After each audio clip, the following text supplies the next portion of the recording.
గజం కేవలం 23,000 రూపాయలతో 165 గజాల భూమి కేవలం 38 లక్షలు మాత్రమే. జగన్మోహన్ రెడ్డి గారు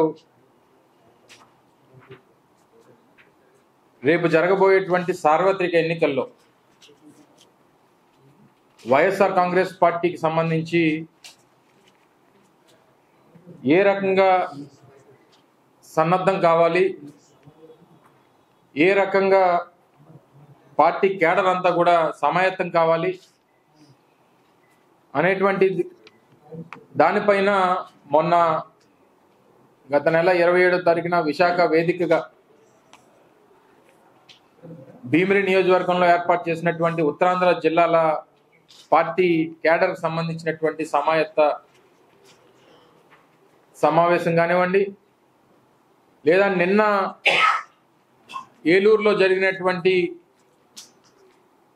ఎన్నికల శంకరావానికి సంబంధించినటువంటి కార్యక్రమంలో భాగంగా ఆ సమావేశం కానివ్వండి, పెద్ద ఎత్తున వస్తున్నటువంటి వైఎస్ఆర్ కాంగ్రెస్ పార్టీ శ్రేణులు, కార్యకర్తలు, అభిమానులు మళ్ళీ రేపు జరగబోయేటువంటి ఎన్నికల్లో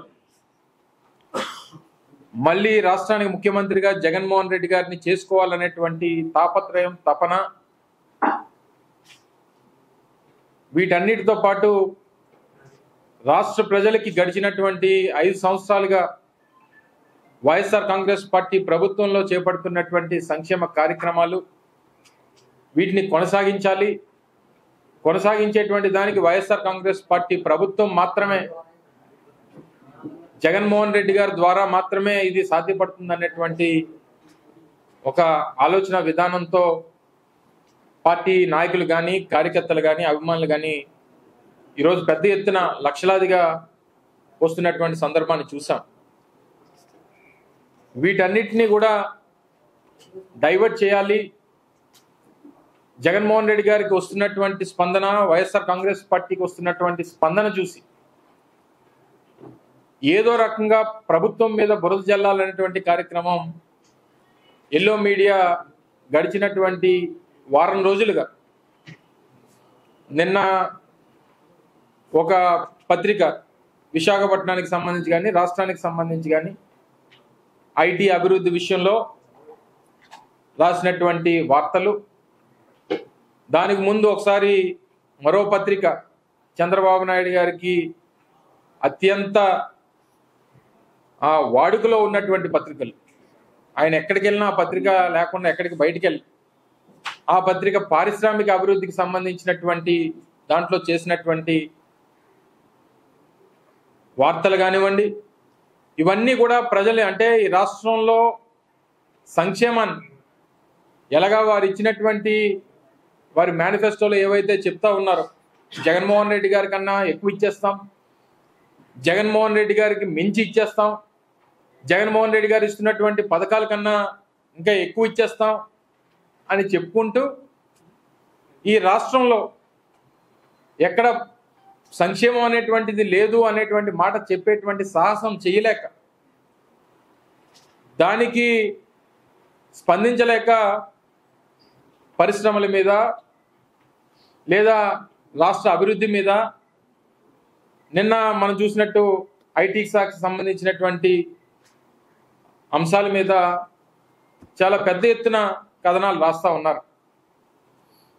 2014 నుంచి 19 మధ్యలో రాష్ట్ర విభజన జరిగిన తర్వాత మొట్టమొదటిసారిగా తెలుగుదేశం పార్టీ అధికారంలోకి వచ్చినప్పుడు గడిచినటువంటి 5 సంవత్సరాల్లో జరిగినటువంటి పారిశ్రామిక అభివృద్ధికి, లేదా గడిచినటువంటి 2014 నుంచి 19 మధ్యలో జరిగినటువంటి ఐటీ అభివృద్ధికి, గడిచినటువంటి 5 సంవత్సరాల్లో, అంటే 4 సంవత్సరాలు 9 మాసాలు అనుకోండి, గడిచినటువంటి ఈ మా వైఎస్ఆర్ కాంగ్రెస్ పార్టీ పరిపాలనలో జగన్మోహన్ రెడ్డి గారి నాయకత్వంలో జరిగినటువంటి పారిశ్రామిక అభివృద్ధి అంతకు మించి జరిగిందనేటువంటి దాంట్లో వేరే సందేహం లేదు. దానికి ఎవరితో అయినా ఎక్కడైనా చర్చించడానికి సిద్ధంగా ఉన్నాం అనేటువంటి విషయాన్ని మరొకసారి ఈ సందర్భంగా తెలియజేస్తా ఉన్నా. ఏదో ఈనాడు పత్రిక రాసిందనో, లేదో ఇంకొక ఛానల్ చూపించిందనో, లేకపోతే వీరు చేస్తున్నటువంటి తప్పుడు ప్రచారాన్ని తిప్పికొట్టాలనేటువంటి ఒకే ఒక్క ఆలోచన కాదు, తద్వారా రాష్ట్రంలో జరిగినటువంటి అభివృద్ధిని కూడా, పారిశ్రామిక అభివృద్ధిని కూడా ప్రజల ముందు పెట్టాలనేటువంటిది మాత్రమే ప్రభుత్వం తాలూకా ఆలోచన, మా వైఎస్ఆర్ కాంగ్రెస్ పార్టీ తాలూకా ఆలోచన. గడిచినటువంటి చంద్రబాబు నాయుడు గారి హయాంలో దాదాపు 35,000 నుంచి 40,000 కోట్ల రూపాయలు పెట్టుబడులు వస్తే, గడిచినటువంటి 4.5 సంవత్సరాలుగా వైఎస్ఆర్ కాంగ్రెస్ పార్టీ ప్రభుత్వంలో దాదాపు 90,000 కోట్ల రూపాయలు పెట్టుబడులు రాష్ట్రానికి వచ్చినాయి. భారీ అతి భారీ పరిశ్రమల్లో ఉపాధి కల్పించేటువంటి కార్యక్రమం వైఎస్ఆర్ కాంగ్రెస్ పార్టీ ప్రభుత్వం చేసింది. ఇక ఎంఎస్ఎంఈ సెక్టర్లో అయితే అందనటువంటి విధంగా చంద్రబాబు నాయుడు గారి హయాంలో కేవలం 1,20,000 ఎంఎస్ఎంఈలు స్థాపితం జరిగితే, వైఎస్ఆర్ కాంగ్రెస్ పార్టీ జగన్మోహన్ రెడ్డి గారి హయాంలో దాదాపు 3.5 లక్షల ఎంఎస్ఎంఈలు స్థాపించి దాదాపు 15 లక్షల మందికి ఉపాధి కల్పించేటువంటి కార్యక్రమాన్ని చేశాం. చంద్రబాబు నాయుడు గారి హయాంలో దాదాపు 1,00,000 ఎంఎస్ఎంఈలు పూర్తిగా మూతపడిపోయేటువంటి పరిస్థితి వస్తే, కోవిడ్ లాంటి కష్టకాలంలో కూడా ఎంఎస్ఎంఈ లాంటి చిన్న పరిశ్రమలు వారికి ప్రభుత్వాలు హ్యాండ్ హోల్డింగ్ ఇవ్వకపోతే ఇబ్బంది పడతాయని చెప్పి కోవిడ్ కష్టకాలంలో దాదాపు 1,000 కోట్ల రూపాయలు ఎంఎస్ఎంఈస్కి ఇచ్చి ఆదుకునేటువంటి కార్యక్రమం వైఎస్ఆర్ కాంగ్రెస్ పార్టీ ప్రభుత్వం చేసింది. ఈరోజు బిర్లాస్ రాజమండ్రి ప్రాంతంలో గ్రాసిమ్ ఇండస్ట్రీస్ ప్లాస్టిక్ సోడా ప్లాంట్లు కానివ్వండి, విశాఖ వేదికగా అచ్యుతాపురంలో అపోలో టైర్స్ కానివ్వండి, లేకపోతే యోకోహోమా ఏటీసీ టైర్స్ కానివ్వండి, లేదా ఇతరితర ఏసీ మ్యానుఫ్యాక్చరింగ్ యూనిట్స్ నెల్లూరు లాంటి ప్రాంతంలో కానివ్వండి, ఈరోజు 3 పెద్ద ఇండస్ట్రియల్ కారిడార్స్ స్థాపించేటువంటి కార్యక్రమాన్ని చేశాం. 1,000 ఎకరాల పారిశ్రామిక భూముల్ని పారిశ్రామికవేత్తలకు అందుబాటులో తీసుకొచ్చేటువంటి కార్యక్రమాన్ని చేశాం. ప్రతిష్టాత్మకమైనటువంటి బల్క్ డ్రగ్ పార్క్ ని దేశంలో 17 రాష్ట్రాలు పోటీ పడితే అందులో 3 రాష్ట్రాలు ఎంపిక కాబడితే, దక్షిణ భారతదేశం నుంచి ఏకైక రాష్ట్రం బల్క్ డ్రగ్ పార్క్ సాధించుకున్నటువంటి ఏకైక రాష్ట్రం ఆంధ్రప్రదేశ్ అనేటువంటిది కూడా ఈ సందర్భంగా మీ ద్వారా తెలియజేయాలి. ఎన్టీపీసీ లాంటి సంస్థలతో గ్రీన్ హైడ్రోజన్ హబ్ లాంటివి స్థాపించి రేపు రానటువంటి కాలంలో దాదాపు 1,00,000 మందికి ఉపాధి కల్పించేటువంటి కార్యక్రమానికి కూడా ఈరోజు అడుగులు ముందుకు వేశాం. ఈజ్ ఆఫ్ డూయింగ్ బిజినెస్ లో గడిచినటువంటి 3 సంవత్సరాలుగా మొదటి స్థానంలో ఉన్నటువంటి, దేశంలోనే మొదటి స్థానంలో ఉన్నటువంటి రాష్ట్రంగా కానివ్వండి, లేదా గడిచినటువంటి సంవత్సరం ఏర్పాటు చేసినటువంటి సదస్సులో దేశంలో ఉన్నటువంటి ప్రముఖ పారిశ్రామికవేత్తలందరూ కూడా విచ్చేసి రాష్ట్రంలో ప్రభుత్వం అందిస్తున్నటువంటి సహకారం గురించి, జగన్మోహన్ రెడ్డి గారి తాలూకు ఆలోచన విధానం గురించి చెప్పినటువంటి విషయాలన్నీ కూడా మనం చూసాం. వారు ఏ రకంగా పెట్టుబడులు పెట్టడానికి ముందుకు వచ్చినటువంటి సందర్భాన్ని కూడా వారు వెల్లడించినటువంటి వేదికలను చూసాం. గత చరిత్రలో ఎప్పుడూ లేని విధంగా రాష్ట్రంలో 3 కొత్త పోర్టులు నిర్మించాలని చెప్పి ఆలోచన చేసి రామాయపట్నం కానీ, మచిలీపట్నం కానీ, మన ఉత్తరాంధ్రకు సంబంధించి మూలపేట పోర్టు కానీ 3 పెద్ద పోర్టుల నిర్మాణానికి ఈరోజు ముందుకొచ్చి రామాయపట్నం పోర్టు ఈరోజు ప్రారంభోత్సవానికి సిద్ధంగా ఉంది అనేటువంటి విషయాన్ని,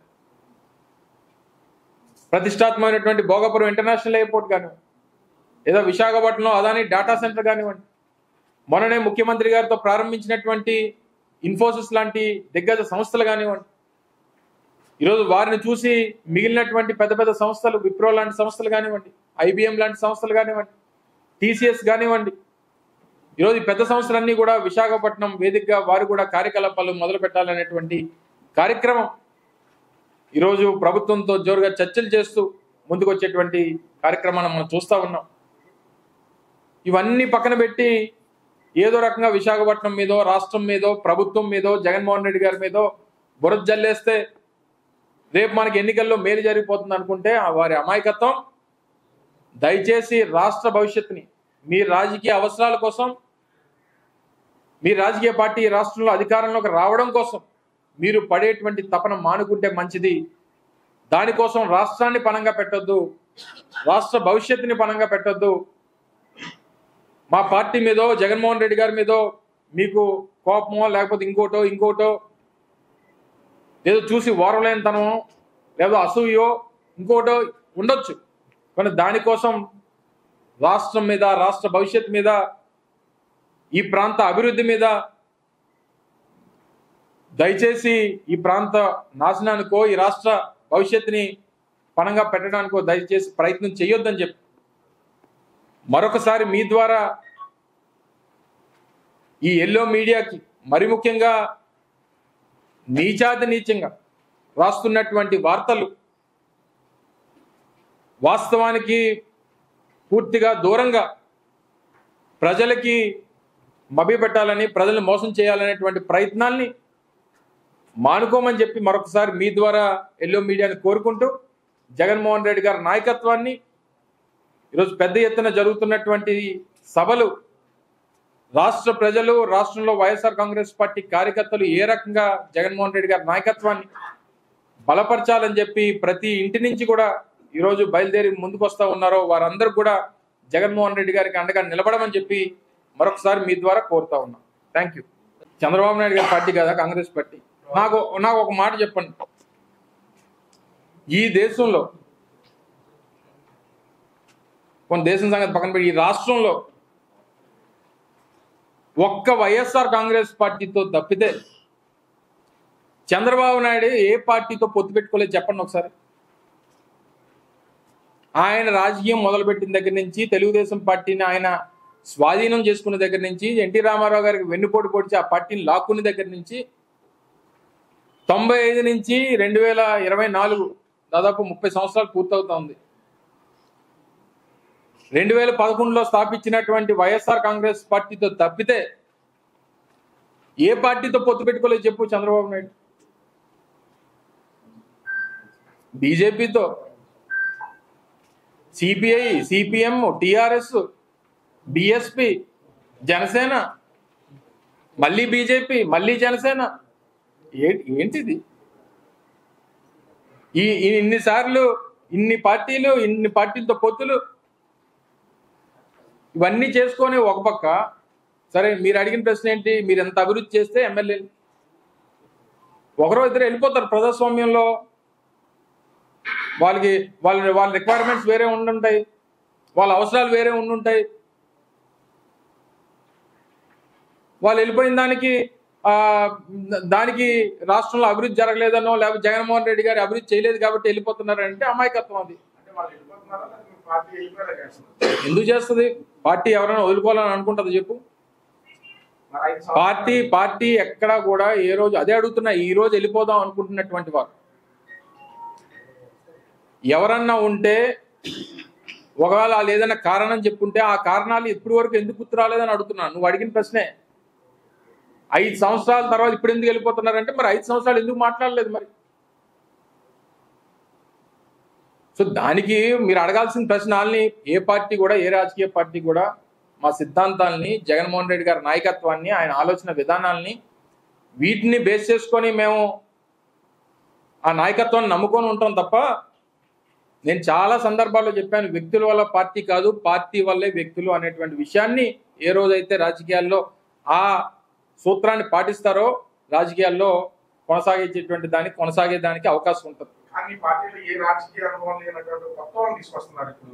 ఏం తప్పే ఉంది? రాజకీయాల్లో ఉన్నోళ్ళే రావాలా? కొత్త వాళ్ళకి అవకాశం ఇవ్వరా ప్రజాస్వామ్యంలో? జగన్మోహన్ రెడ్డి గారు తీసుకునేటువంటి నిర్ణయాలు కానీ, పార్టీ అవసరాలు కానీ, వీటి విషయంలో అమర్నాథ్ దేనికైనా సిద్ధం. ఇందులో ఎవరికి ఏ రకమైనటువంటి అనుమానాలు ఉండాల్సినటువంటి పని లేదు. ముఖ్యంగా ఎల్లో మీడియాకి అంత బాధపడాల్సినటువంటి అవసరం అంతకు మించి లేదు. అందరి తలరాతలు దేవుడు రాస్తే అమర్నాథ్ తలరాత జగన్మోహన్ రెడ్డి రాస్తాడు. నాకు రాసినటువంటి నా తలరాత, రాజకీయ తలరాత కానీ, నా భవిష్యత్తు కానీ, నా లాంటి ఇంకా చంద్రబాబు నాయుడు గారి లాంటి వాళ్ళకి బహుశా ఆఖరి ఎన్నికలు అయి ఉండొచ్చు. నాకు ఇంకో 30 సంవత్సరాలు జగన్మోహన్ రెడ్డి గారితో నడవాల్సినటువంటి అవసరం, ఆయన అవసరం రాష్ట్రానికి, ఆయన్ని అధికారంలో తీసుకురావాల్సినటువంటి అవసరం మాలాంటి వైఎస్ఆర్ కాంగ్రెస్ పార్టీ కార్యకర్తల మీద ఉంది.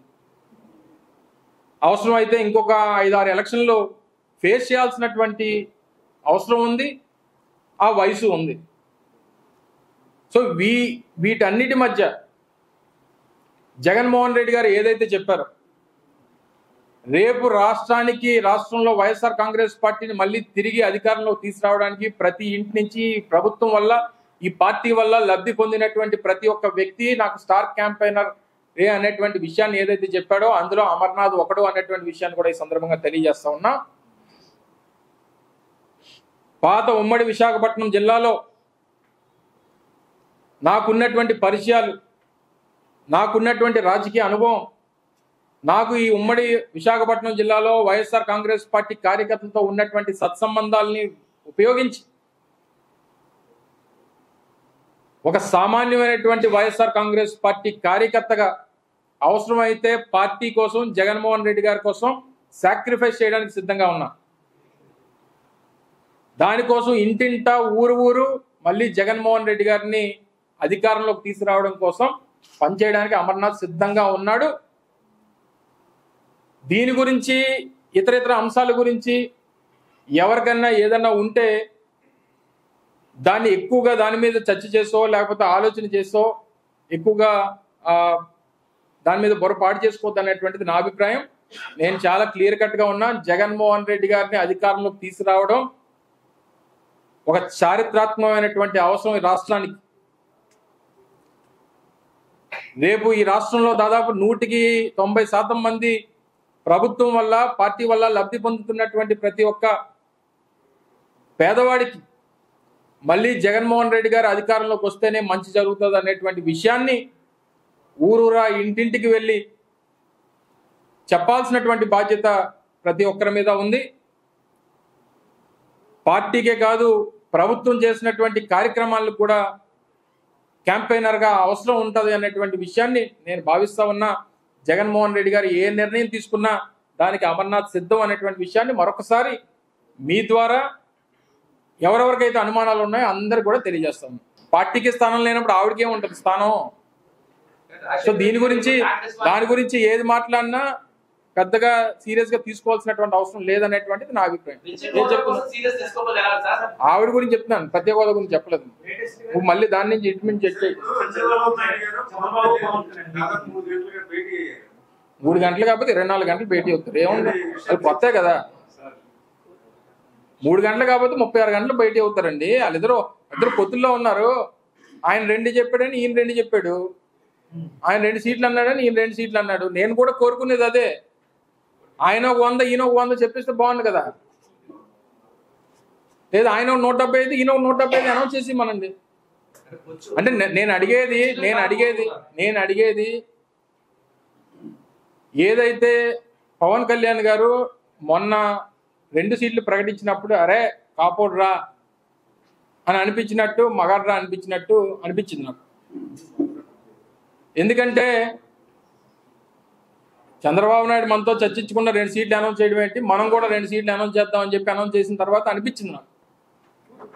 రేపు కూడా అది నిలబెట్టుకోవాలనేటువంటిది నా అభిప్రాయం. ఇప్పుడే నేను వస్తూ ఒక వార్త చూశాను. 25 నుంచి 30 సీట్లకి ఏదో సయోధ్య కుదిరింది అని చెప్పి ఒక వార్త చూసా క్వశ్చన్ మార్క్తో. నిజంగా అది కానీ జరిగితే మాత్రం చాలా బాధపడాల్సినటువంటి అవసరం జనసేన పార్టీ కార్యకర్తలకు మాత్రం ఉంటుంది. అంటే నీ స్ట్రెంగ్త్ ఇదేనా?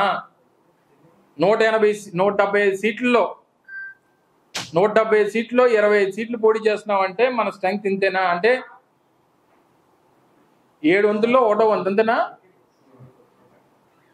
అంతేనండి నీ స్ట్రెంగ్త్. నా కోరిక ఏంటంటే చంద్రబాబు నాయుడు ఎన్ని ప్రకటిస్తే నువ్వు అన్ని ప్రకటిస్తుండాలి. నీ తాలూకా స్టాండ్ ఏంటంటే చంద్రబాబు నాయుడు 2 చేశాడు కాబట్టి నేను 2 చేస్తాను. రేపు చంద్రబాబు నాయుడు 50 చేస్తే నువ్వు 50 చేయాలనేటువంటిది. మరి అదే అంటున్నాను. మరి మొన్న ఒకటి ఈ రోజు ఒకటి. అందుకని వాళ్ళు ఎంతసేపు కూర్చుంటే, ఎన్ని గంటలు కూర్చుంటే, ఎన్ని రోజులు కూర్చున్నా సరే ఏం ఉపయోగం ప్రజలకు చెప్పండి. రాత్రి కూడానా? ఉదయం అయిపోయింది మళ్ళీ రాత్రా? చెప్పు.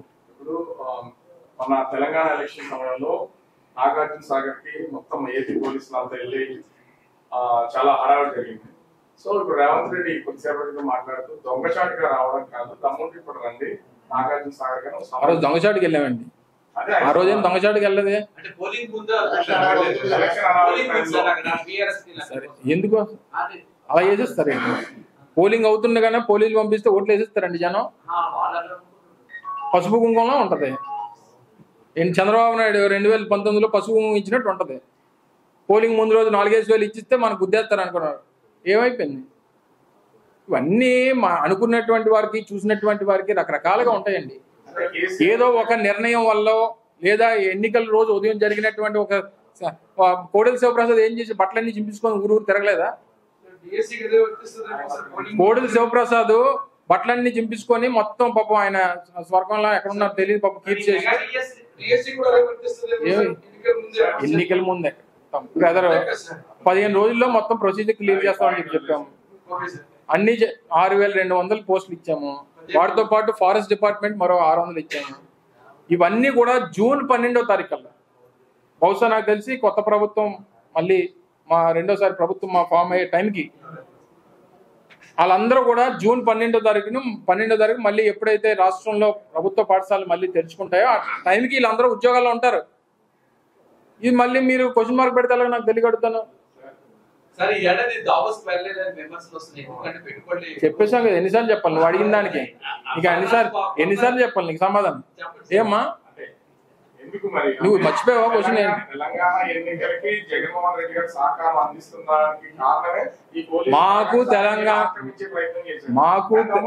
మాకు తెలంగాణ గత ప్రభుత్వానికి కానీ ఇప్పుడు ప్రభుత్వానికి కానీ, ఆంధ్రప్రదేశ్ రాష్ట్ర ప్రభుత్వానికి తెలంగాణ రాష్ట్ర ప్రభుత్వానికి ఉండేటువంటి సంబంధాలు కానీ, లేదా ఆ ప్రభుత్వంతో చేయాల్సినటువంటి చర్చలు కానివ్వండి, అది రకరకాలైనటువంటి ఇష్యూస్ మీద, ఇరిగేషన్ ప్రాజెక్టుల విషయంలో కానివ్వండి, ఇతర ప్రాజెక్టుల విషయంలో కానివ్వండి, లేదా బార్డర్ షేర్ చేసుకున్నటువంటి దాంట్లో వచ్చేటువంటి అదర్ ఇష్యూస్ కానివ్వండి, ఇవి కేవలం 2 రాష్ట్ర ప్రభుత్వాల మధ్య ఉండేటువంటి డిస్కషన్సే మాకు ఉంటాయి తప్ప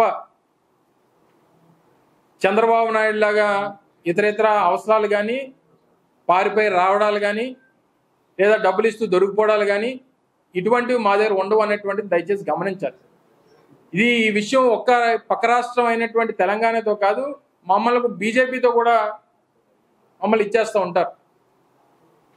బీజేపీ అనేటువంటిది కేంద్రంలో ప్రభుత్వంలో ఉన్నటువంటి పార్టీ. కేంద్ర ప్రభుత్వానికి రాష్ట్ర ప్రభుత్వానికి ఉండేటువంటి సంబంధాలే ఉంటాయి తప్ప రాజకీయ పరమైనటువంటి సంబంధాలు ఉండవు అనేటువంటిది మరొకసారి మీ ద్వారా ప్రజలకి తెలియజేస్తా ఉన్నా.